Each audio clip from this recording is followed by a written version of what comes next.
Hey, this is Jessica Hammer, host of Crowned and Dangerous. Thanks for listening to the following broadcast on Public House Media.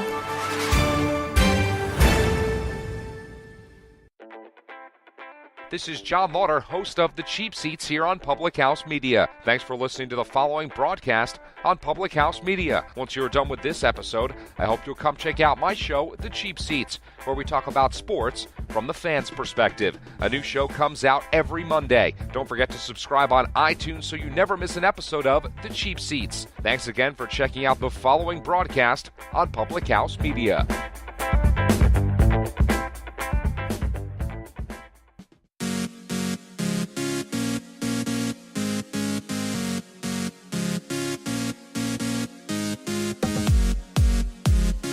I can accept failure. Everyone fails at something, but I cannot accept not trying. Michael Jordan.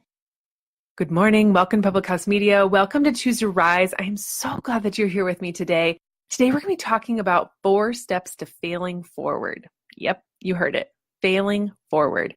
Now, some people think that this is like an oxymoron, like, girl, you don't fail and go forward at the same time. But it's true. You can. And every single time something comes up as a struggle, every time something comes up as what seems like a failure, and those are in air quotes, yes, that you are really moving forward. It's a learning. If you see failure as a learning tool, you're much more likely to respond in a different way than if you were to see failure as a stopping point. And so today I want to talk to you about 4 things you can do to fail forward. And it's kind of a summary of a little a book that I highly suggest that you pick up. If failure is something that you struggle with, if feeling like it's a negative thing, I highly suggest you pick up the book How to Fail Forward by John Maxwell. It's amazing. And I'm actually going to share a few pieces from that today. But today we're going to be talking about how you can fail forward in a positive way, how you can move forward in a better way than how that's happening in your life right now. And so today, I have the quote by Michael Jordan: I can accept failure. Everyone fails at something, but I cannot accept not trying.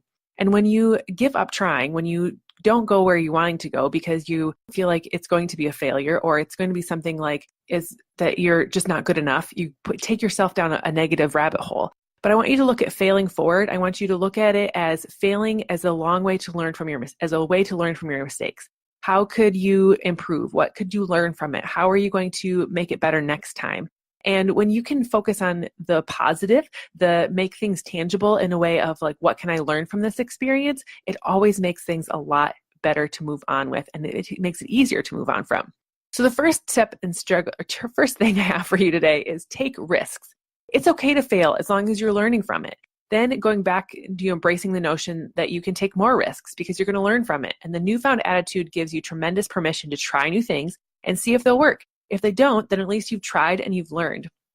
And the only time you really fail is when you don't try at all. So, it didn't take Thomas Edison one time to make a light bulb. It took him 1,000 times to make a light bulb. But the only way he would have failed at making the light bulb is if he would have stopped, right? It would have, Michael Jordan made one shot, made 2 shots. And if he started missing shots and he stopped taking shots, that's when he fails. When my kids want to do something here in the house, or my son is a pitcher in baseball, and if he would have stopped pitching because he was walking people, he would be failing. Instead of learning from it, what can I do differently? How can I hold the ball different? How can I, where can I make an adjustment in my move so that I'm going to be able to execute the proper way? One of the affirmations that I say every single day with my kids when we drop them off at school is, when I struggle, I just keep trying, because when I fail is when I learn. Taking that negative connotation out of failure and making it a positive one, giving yourself permission to take risks and doing something with it when you do struggle or you do not hit the mark right away. The second thing is to learn constantly. I believe that learning is both sequential and concurrent. So going to make sure that you have a lesson, and learning from the failure will having those lessons will stack upon one another, and each piece will help you learn the next thing. Failing and learning should not be isolated from each other. They should not be isolated incidents. They should be together. And we should weave together the constant stream of learning that builds, and as we reward that, we move forward. And that's how you are able to fail forward. You learn from the situation and you make a new thing happen differently the next time. And so when you are able to, the third thing is search and reapply. look for the struggles in your own mistakes. Look in the learning lessons from your own mistakes, but also look and watch what's happening with other people too. Success leaves clues, and so do mistakes. So if you watch somebody struggle at something, look at what they're doing and make an adjustment. Don't do the exact same thing because you've seen that it hasn't worked for them. But if you can make a positive adjustment to what's going on, then you're going to make sure that you're able to do what they're doing if they're succeeding, or what they're not doing if they're not succeeding. And so I was listening to a podcast recently with I believe it was Tony Robbins, and maybe it was Ed Milet with Shaun White was the guest. And he was talking about how when he does new tricks, he focuses on what the person did in front of him and the trick that he wants to do. And then he breaks it down step by step and learns each piece of the trick and then puts it all together.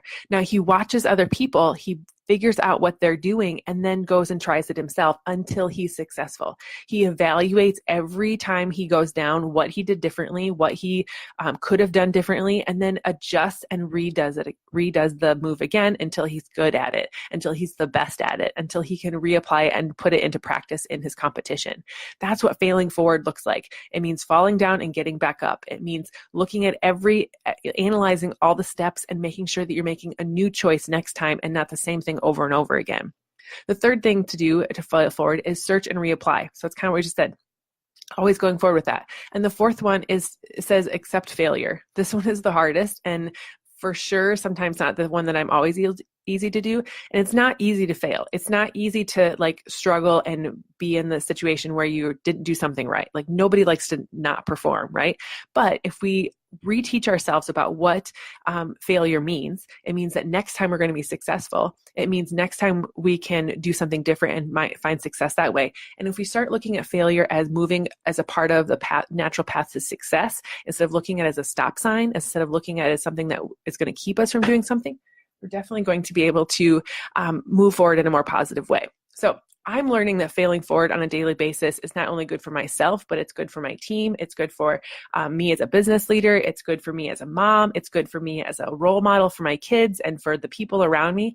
I'm learning that failing forward should be something that's embraced and accepted and is a part of the learning culture. And hopefully I'm role modeling that for the people around me and that they're starting to do it as well. And I'd highly encourage you to create a culture of failing and learning from your mistakes in your life as well. So when you are, up against something with adversity, when you're up against something that is just a struggle, learn from it. So success really depends on a very large measure upon individual initiative and exertion, and cannot be achieved except in the dint of hard work. That's Anna Pelova.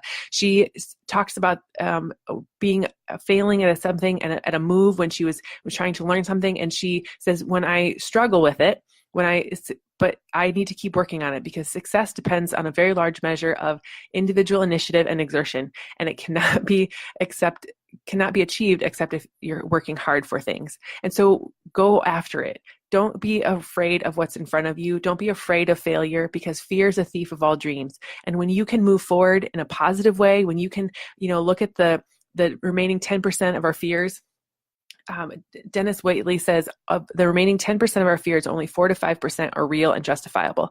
And even half of those are things that you can't do anything about. This means that only a few percent of our fears, or 90% of our fears, are something that which we shouldn't be really concerned. So you know what? When you can move forward because you are looking at things as a learning experience instead of fearing a failure and not being able to do something because you want to do it.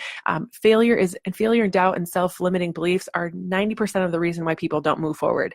They're 90% of the reasons why people are stuck where they're at, and they don't keep going because they are afraid they're going to fail.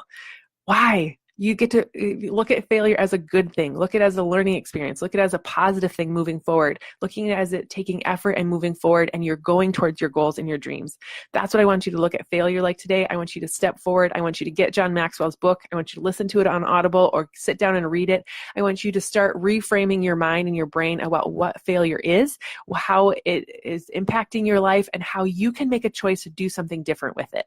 Thanks so much for joining me today. I hope you have a fantastic rest of your day. And whenever you're listening to this, that you come back to Public House Media and listen to other episodes here on Choose to Rise. You can connect with me more at chooseriseup.com.